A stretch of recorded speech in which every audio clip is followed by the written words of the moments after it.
Presidente de la Cámara Nacional de Distribuidores de Derivados del Petróleo del Ecuador, el ingeniero Ivo Romero. Hay un planteamiento que se ha hecho, ¿no?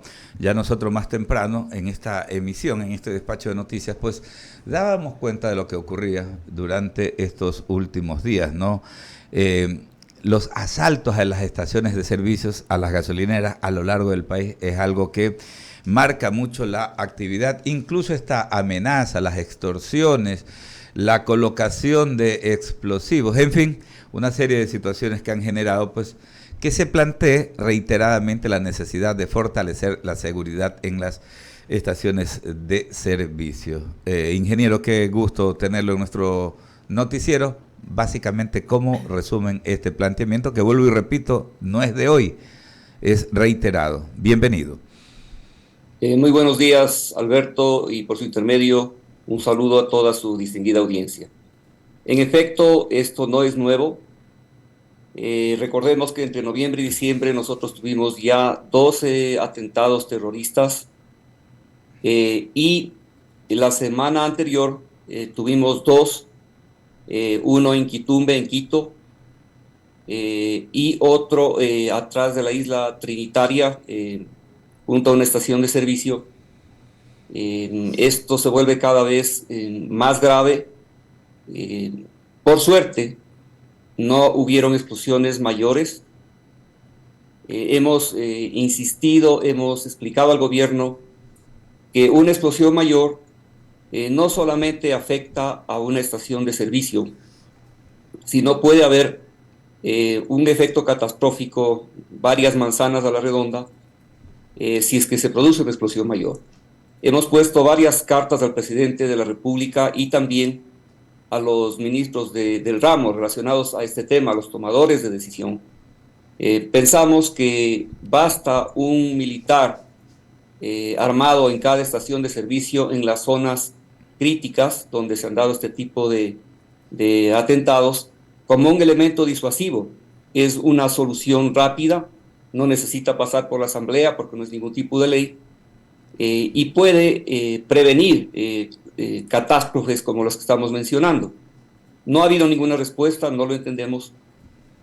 Nosotros sí pensamos que tanto el gobierno como la Asamblea deben tomar acción inmediata. No entendemos cómo es que la Asamblea trunca una cosa obvia, como es pedir o permitir que el ejército apoye a la policía en el control y de la inseguridad que estamos teniendo. Realmente estamos en una situación prácticamente de guerra interna con los carteles que sabemos que operan en el país, que están sembrando el terror en el país. Nosotros no hemos tenido respuesta y también nosotros estamos solicitando como gremio. Lo hemos hecho también en el Comité Empresarial Ecuatoriano, en donde participamos en algunas mesas de seguridad, que se restrinja a que solamente una persona pueda participar o circular en motocicleta. Esta medida ya tuvo resultados positivos en gobiernos anteriores, en que se les pedía también que tengan un chaleco identificativo y realmente esto disminuyó bastante los actos de delincuencia. En nuestro caso, el 95% de los atentados que hemos tenido de todo tipo, asaltos hasta sicariatos, cuando nos han lanzado explosivos, normalmente son dos criminales en moto y el de atrás es el que lleva el armamento, que se le llama gatillero. ¿Por qué no se puede aplicar una medida que es efectiva, es simple? Entiendo que desde el año anterior, en junio o julio, ya se dio esta disposición, pero no se la aplica. Entonces, sí, nosotros hacemos un llamado a las autoridades a que se concienticen de los problemas graves que pueden ocurrir en las estaciones de servicio. Si Correcto. es que toman medidas. Ahora, un datito, ¿no? Hay una premisa, ¿no? Un punto de partida es el hecho de que, claro, el Estado tiene que darnos seguridad a todos los ciudadanos, ¿no? Y en el marco de las actividades productivas, pues el sector empresarial, quienes están pues inmersos en la venta de los hidrocarburos, de los carburantes, pues también incluso se van ubicando en un punto estratégico, ¿no? En una zona bastante sensible. Pero son parte de la empresa privada, con mucho derecho reclaman esto que se está planteando. Pero digo yo, un poco también el mismo derecho tienen los propietarios de los restaurantes, quienes reclaman el tema de la seguridad. ¿Cómo ir justamente ubicando las cosas en su lugar, ¿no? A efectos de poder tener todos seguridad. Los ciudadanos también, cualquier persona que va saliendo hacia su trabajo requiere tener todas las garantías para poder llegar bien. Entonces, en esa medida, ¿cómo ven en el contexto ya global este tema, ingeniero Rosero? Por supuesto, Alberto, es una muy buena pregunta, ¿no? Nosotros sabemos, todo el país sabe que la seguridad es para todos y es una obligación del Estado proporcional a todos los ciudadanos. Pero lamentablemente en nuestro caso, primero, somos un sector estratégico, ¿no? Nosotros vendemos un producto estatal, no es que por eso tengamos más derechos, estemos claros, pero no es lo mismo que estalle un dispositivo, un artefacto en cualquier negocio de otra índole, que estalle un artefacto, como mencionaba al inicio, en una estación de servicio, donde dependiendo de las circunstancias, de la cantidad de inventario que tengamos, esta explosión puede afectar a varias manzanas.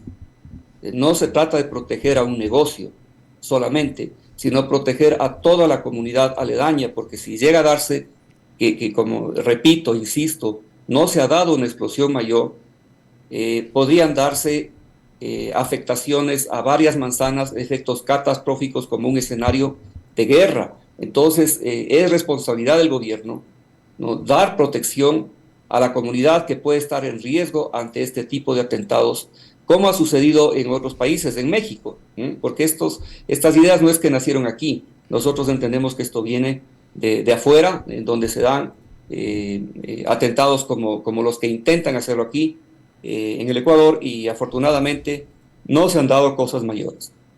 Ok, permítame que Lorena que tiene otras inquietudes para usted, ingeniero. Mucho gusto. ¿Cómo le va? Muy buenos días, ingeniero Rosero. Para que usted está mencionando obviamente de que se magnifica el tema de que en las gasolineras puede haber un explosivo, el tema de atentados en gasolineras, etcétera. ¿Cuál sería el planteamiento específico de ustedes como Cámara de las partes de las gasolineras a nivel nacional? ¿Cuál sería la estrategia que ustedes están planteando al gobierno? Porque un policía en cada gasolinera es imposible. ¿Cómo sería esa estrategia? Claro, claro que sí, Lorena. Bueno, más que un policía, nosotros pensamos en la militarización. Un militar está entrenado, está preparado para eventos mayúsculos. Un militar armado realmente tiene más posibilidades de defenderse y sobre todo de ser un elemento disuasivo, ¿no? En las estaciones de servicio, pero no decimos en todo el país. Están identificados lo que nosotros llamamos o se conoce como zonas calientes, en donde ha habido más incidentes de este tipo y no son muchos militares los que estarían designados para este efecto. Realmente la presencia militar, como mencionaba, es un elemento disuasivo. Muy difícilmente se va a atrever dos criminales en moto a lanzar un dispositivo cuando hay un militar armado en una estación de servicio situado estratégicamente, ¿no? Y el efecto puede ser inmediato. Eso por un lado. Y por otro lado, pues, si es que se toma en serio la restricción a que circulen dos personas en moto con controles permanentes, pues se hace mucho más difícil que puedan tener éxito no solamente en las estaciones de servicio, sino en muchos sitios en los que está atacando la delincuencia, siempre dos personas en moto. Ok, son las 7:43 de la mañana. Ahora, cambiando un poquito del tema de seguridad al tema de económico de la parte de ustedes, de parte de la Cámara Nacional de Distribuidores de Derivados de Petróleo del Ecuador, ¿cuál ha sido este balance de los 3 primeros meses de las cámaras? Bueno, Lo nuestro viene de mucho tiempo atrás. Hemos manifestado en varias ocasiones al gobierno, hemos tenido que hacer acciones como plantones, 4 plantones en un año calendario. Fue un camino tortuoso, Lorena, pero finalmente, después de varios informes técnicos, de varias reuniones, ya el gobierno, y sobre todo el Ministerio de Finanzas, donde estaba empantanado este tema, ya nos dio la razón. Tuvimos una reunión a inicios del mes anterior, yo diría una reunión ya definitoria con el ministro Pablo Arosemena, también estuvo el viceministro de Hidrocarburos, y vale recalcar que el ministro de Energía, Fernando Santos, ya nos dio la razón desde varios meses atrás al ver nuestras presentaciones, nuestros números, ya que hemos estado durante 20 años congelado el margen de distribución en centavos. Esto realmente era un absurdo, es todavía un absurdo, ya que nadie aguanta 20 años con el ingreso congelado, con una inflación del 62%, con un incremento salarial del 350% en 20 años, pues la situación de las estaciones de servicio es muy grave. Demostramos que aproximadamente 600 estaciones, la mitad de estaciones de servicio del país, están trabajando del punto de equilibrio hacia abajo. Nos han dado la razón y están buscando un camino, ¿no? como para hacer un ajuste que en algo nos va a ayudar, pues no, bajo ningún punto de vista vamos a llegar al margen porcentual que teníamos en el 2003, pero han visto algunas limitantes. Nosotros entendemos que el gobierno quiere hacer las cosas bien, sin ningún tipo de riesgo de que pueda ser cuestionado el ajuste, y está muy atado este ajuste que haría a nuestro margen a la focalización.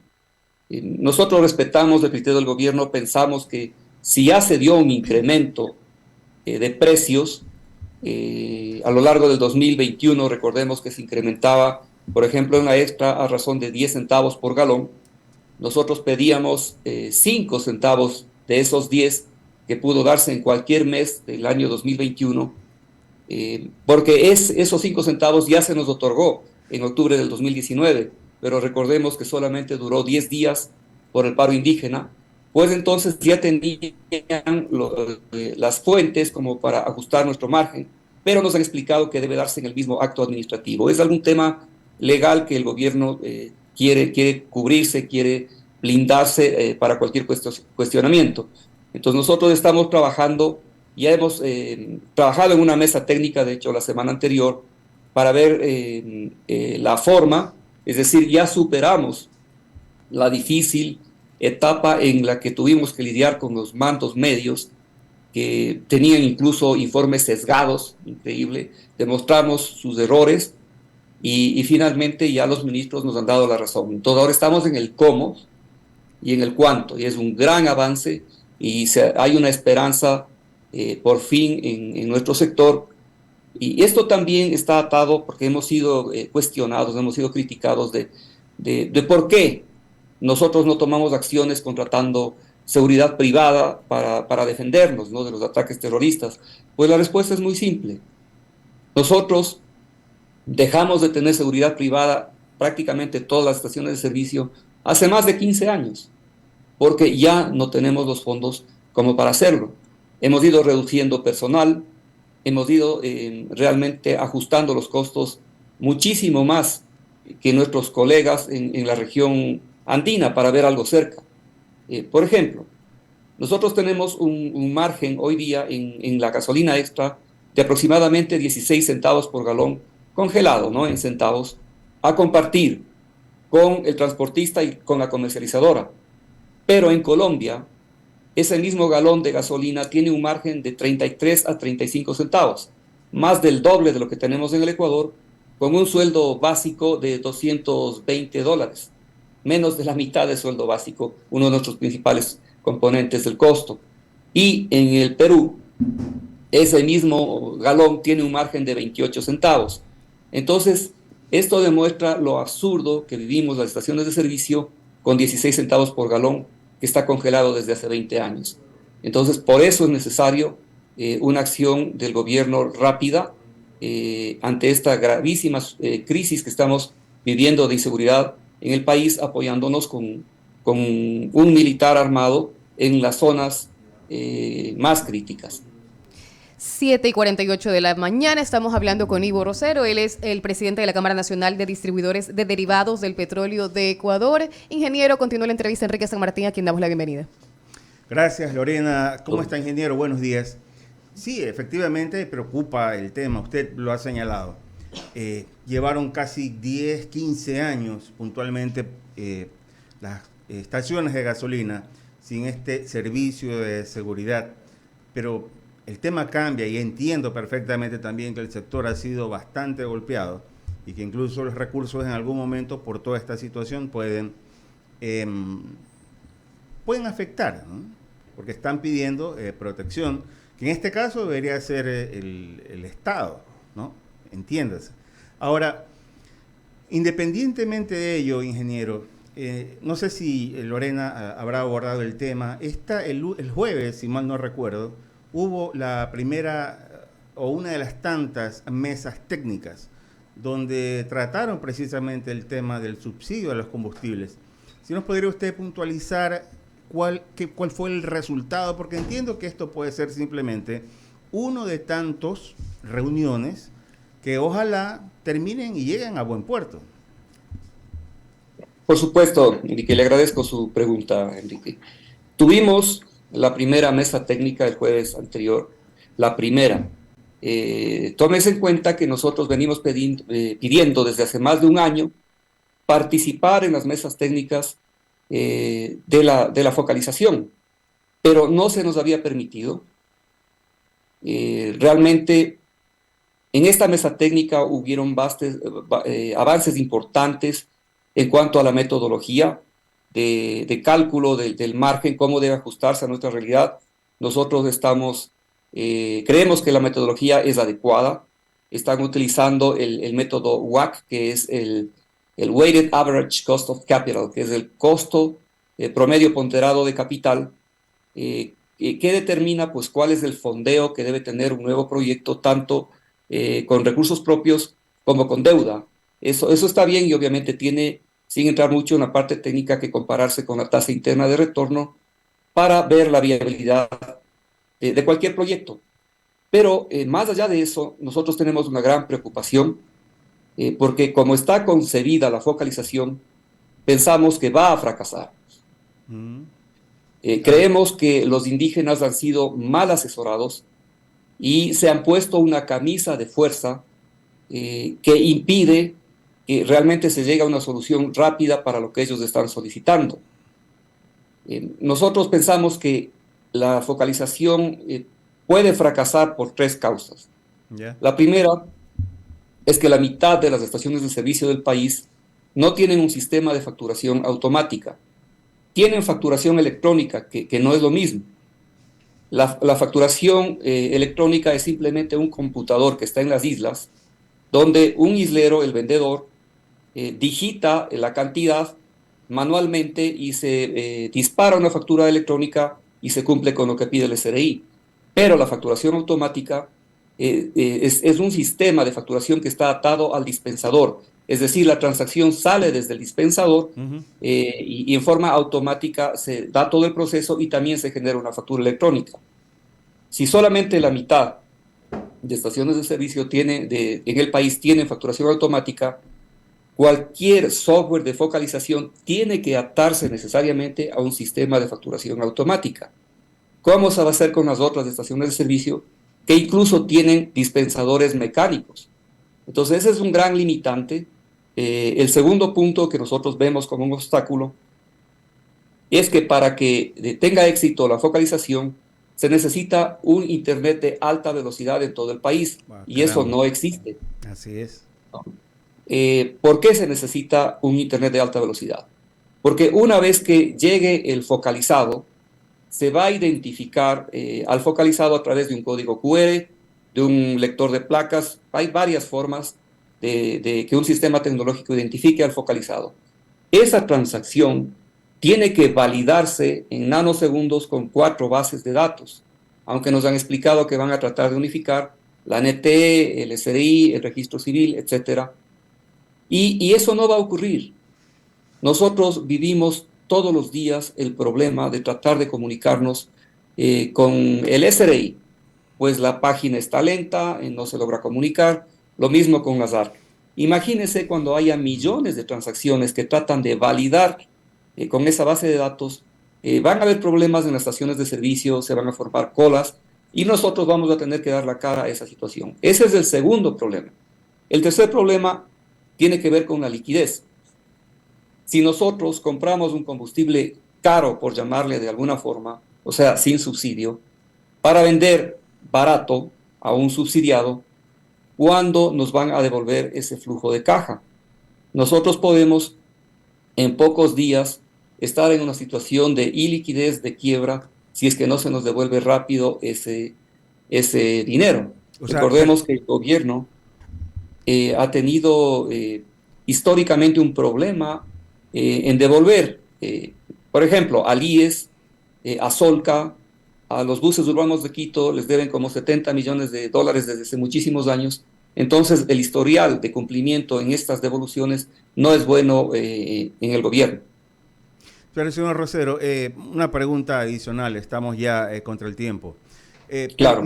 Me da la impresión de que, a ver, si bien las mesas de diálogo fueron convocadas por los indígenas, y usted hace un momento hizo referencia a que de pronto ellos no estuvieron bien asesorados, pero entonces, ¿cuál es la participación de ustedes en estas mesas de diálogo? Porque ustedes son la parte, caramba, el factor principal, porque los indígenas finalmente no tienen distribuidoras de gasolinas, pero sí la tienen ustedes. Pero, ¿cuál es la participación de ustedes, reitero, en estas mesas de diálogo? Exactamente ese es el problema. No nos involucraron, no entendemos por qué. Esta mesa que tuvimos fue una mesa técnica específicamente con funcionarios del Ministerio de Energía y de la Agencia de Regulación y Control Hidrocarburífera. No estuvieron los indígenas. No se nos convocó en todas las mesas de diálogo que hubieron hacia atrás, ¿no? Hace un año. Y nosotros tenemos una solución muy simple que supera todos los problemas que le mencioné anteriormente. Se trata del uso de una tarjeta de débito emitida por el Banco del Pacífico, por ejemplo, en la que mensualmente se acredita el valor que acuerden los indígenas y el gobierno. El focalizado se acerca con esta tarjeta y si tiene saldo se le atiende. Y si ya no tiene saldo, pues tendrá que esperar al próximo mes cuando se le acredite para comprar el combustible focalizado, y mientras tanto tendrá que si ya ocupó su cupo, pues tendrá que comprar al valor más alto. Es una solución simple. Alternativa 1 y alternativa 2, utilizar billeteras, el wallet, billeteras electrónicas que se implantan en los celulares justamente en esta época para bancarizar a los sectores más marginales. Es una propuesta a cero costo para el gobierno, de implementación inmediata, pero no nos escuchan. ¿Por qué decía yo que los indígenas han sido mal asesorados? Porque en esa acta de paz, que aparentemente es inamovible, se establece que tiene que haber 2 precios para el combustible. Eso es superable con la tarjeta que estoy mencionando. Y también se establece que tiene que haber un software de última tecnología para el identificador de placas. Parece que hay una especie de presión a comprar un tipo de software en específico cuando existen soluciones mucho más fáciles. Entonces nosotros sí llamamos al sector indígena también a flexibilizarse un poco en la búsqueda de esta solución, porque se la puede hacer de una manera mucho más rápida y mucho más efectiva si es que nos involucran. Bueno, habrá que ver también quiénes están asesorando, por otro lado, a los indígenas. Señor Rosero, muchas gracias. Iván Rosero, presidente de la Cámara de Distribuidores de Derivados del Petróleo. Buen inicio de semana. Gracias por acompañarnos. Muchas gracias a ustedes. Un buen día. Igualmente. Lorenita. 7:59 de la mañana.